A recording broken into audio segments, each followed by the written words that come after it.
Rahim Production.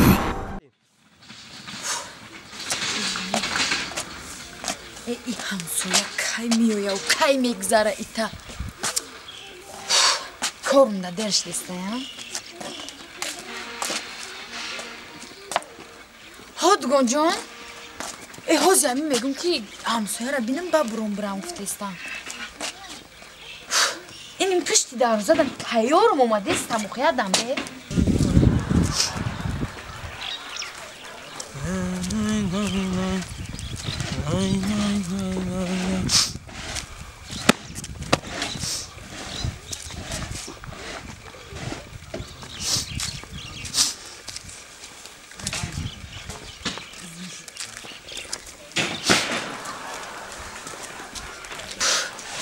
aynı Malim Can assalomu alaykum Malim Can Nazim So'zing assalomu alaykum Nazim yangajon xudo baxayr bosha rahmat Malim Can men 1 soatcha dayak pishti darvozani shumor nigdorim ha tinch bosha Malim Can tinchi Malim Can hami yakda savol doshtim Malim amra megum ki dashmami savolim atiyam ha boshad jon kati boshad man amin aku amin jonama shuma boim etyamu savol raso zarurmi khashmo Malim Can ha zarur mondam baraim shuma da savol ti Malim Can Malim Can khashmo malimi biologiya ha professor Najmoni doktor Najmoni ha برای همون خفتم داشتم سوالتی Malim Can جون کتی همین پروفسور دکتر نجمانی شما با خدمت نکند یانگا جان کیم با خدمت کنه ها برای همون Malim Can چی سوال بود چی سوال Malim Can میگم که همین مرغ آخی ها همین مرغ کتی همین خروز یا جایا چند بار میشته باشن چخیل من راستی که نفهمیدم شما تема между прочим خروز با براسوس می ها یعنی که همین خروز کتی مرغ یعنی هم خوبه چند بار میشته باشن گروه بگوری یعنی که شما میخواید گوید که یک روز با خروز مرغ کتی چند بار نزدیک میشد گفتی خودتون گروه بگوری چند بار هم خوب علاقه جنسی میکنند Malim Can اکن ما بیولوژی باشیم همین اکن از نظر علمی بیولوژی همین حیوانات با جنسی حیوانات با خروس یک روز با همین یک 10 مرتبه از ساعت 6:30 سحر تا 9:30 بیگو 10 مرتبه همین هم خوب شدنش ممکن گروه بگوارید اکن اینا مردک آخی اینا مردک بودایده مردک دا آخی مردک چه چیزی من نفهمیدیم اینا مردک بودایده Malim Can همی میگم که همی 100 سوم نه من علما نمیفروشم هم تو گیر نه Malim Can با ما گپ دارم Malim ای پلا بقپین Malim Can همی طرف میره نه هم طرفی همون باید رفت آسیام اصنافکا از که اونجا سینی رای کلام با میبرم رای کلام با Malim Can همون طرف رفته است باشین همی شوار ما همون طرف میبیایم Malim Can میشینم رای کلام با چک کرم بچه کوکدی سوال جواب کرم میشینم Malim Can همی سوالی که ما شما دادم شما جواب گردانده همی جواب ده همون شوهری ما رسونین التماس این شوهر تو رو چیز در کو همی سوالا را برسونین یانگا گفت بگین من همین رسونم میشد می Malim Can شد من تیمه رسکریبت کرده زکریبت کرده همشون میمونم آنجا مایلا Malim Can رحمتی کلان Malim مایلاش هیچ هم نه اگه یک سوال بود است هیچ هم نه رحمتی کلان Malim Can اینا مردک آخی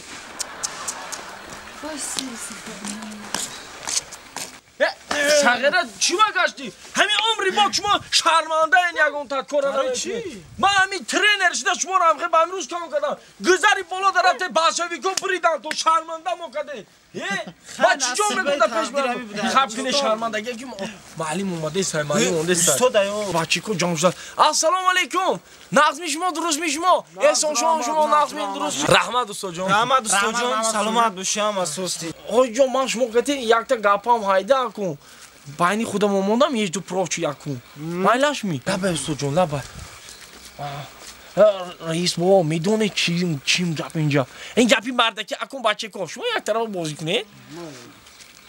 رئیس بابا میدونه چیم گپ اینجا با یک تا گپ شدگی ده کن راستی گپ اومدم میجدو پروچی پیش خونه تو янга капид мана зани ма چی گفت؟ گفت tak یک تا سوالم هست شما خیلی بیولوگ و فلان من گفتم جانم کتی بعد یانگا من گفتن که یک سوالی عجایب دادن کو همین خروس یک روز با مرغ کتی چند بار نزدیک میشد گفتی یانگا گروپ گواری چند مرتبه علاقه جنسی میکنن من گفتم خیلی نظر علمی بیولوژی میگوید یک روز با یک خروس 10 مرتبه هم خوابه میشه یانگا گفت همین گپا من گیتو من 100 سوم من با دوست که همین برده شوهری من با احترام قدر رسونید همین خروس 10 روز 10 مرتبه همین خیلی شد اینه نه باور میکنم استاد نخو خروس 10 روز 10 مرتبه نظر علمم با هی که اگر خروس دروی باشد 10 مرتبه نه داشی میتواند خروس نرمالی باشد نسترینی تیک باشد رسول ممکن یک 14 15 مرتبه نیست نزدیک شود همیشه تو 14 15 مرتبه روزش میشد میدونی چی استاد مالی بگذار گفتی شما باشه انا میدونی چی استاد من در شما یک سوال دارم همین خروس 10 روز گفتن 10 14 مرتبه نزدیک میشه همین گفتی ختون هم خوبا میشه همون خروس یک مرقتی هم خوبا میشه همین یک مرقتی هم خوبا میشه ها نه اوای خروس بی عقل است نه وای خروس بی عقل می اوای حوالی این 20 تا مرغ های همون خروس کدامش معقول شود هوای ویبرات کرده یک بار نزدیک شدن میگیره دیدی معلم جون انا گوش کن معلم جون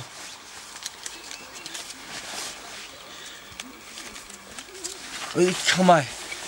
چی احسان جون اما پول باید بردگی مرا بتیسه تیم پلا هاز معلم جون بخش شوزی اینا استاد جان نمیجا هازی یاد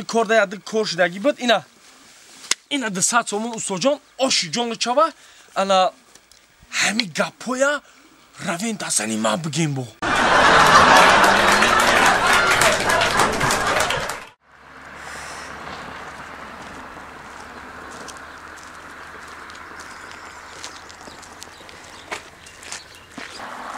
ها سارا جان ها سارا جان چه خیلی سازی سلامتی خوبه؟ نه ساز تنجه یه خبر خوش دارم بیا اینایی سایگی ده بشینه چه کاری سازی تنجه سلامتی خوبه؟ بشی سارا جان اینجا سازی دیگه سارا جان سلامتی خوبه؟ چی گپ خبره؟ هیچ نه هم شوار احمد زیخ شدم گفتم یه زنگت بزنم بیای همین طرفای قبلش نمیگه نقص کردی زیخ شدگی بودم آخه یه خبر خوش دارم گپ زن آخه چه برای همون قفای رو داد کردم خیلی با تو دوستی نزدیکی برای همون خودت دگم میگم خیلی گپ زن کو حامیله دارم اینه هوا نقص تبریک زارا جان تبریک رحمت زارا جان بعد چی بازیقی؟ آخه نام شکافته استم دختر به عقل بده امان همی کودک ساق سلامت تولد شد و کو بینیم بچه دختر خیلی با نامش میمونه چی؟ آخه دگانه جانه نامی ای را فکر ندارم نامی کی را با فکر داری؟ نامی آتش فکر دارم چی؟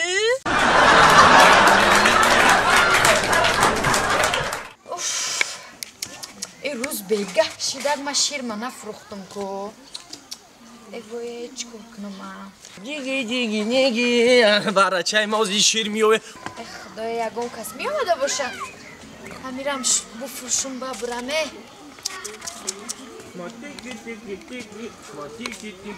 انا یک کس اومده است با فکرم همی شیر خرای با فکرم بیا شیر خشوره بیا شیر غوث خشوره آو نداره خشوره بیا خوبه شیر داره؟ شیر دارم بچه جان بیا ای خلا این برای من صغیره و چشم مرده شیر متیشه شیرش میتم این صغیره ایرا بیام قخشیرم اینه حالی آوردم بیا شام شده من میرم بیا از اون متی با بیا بچه جان بیا اینم شیرش میتم شیر توزه شیر توزه او نداره غوصی خشروی بیا این شیر چه؟ شیر خدم بچم شیر شما؟ بچه جان شیر خدمه خاله شوخ توی میگم انیخ شیر خیتر بچه جان بیا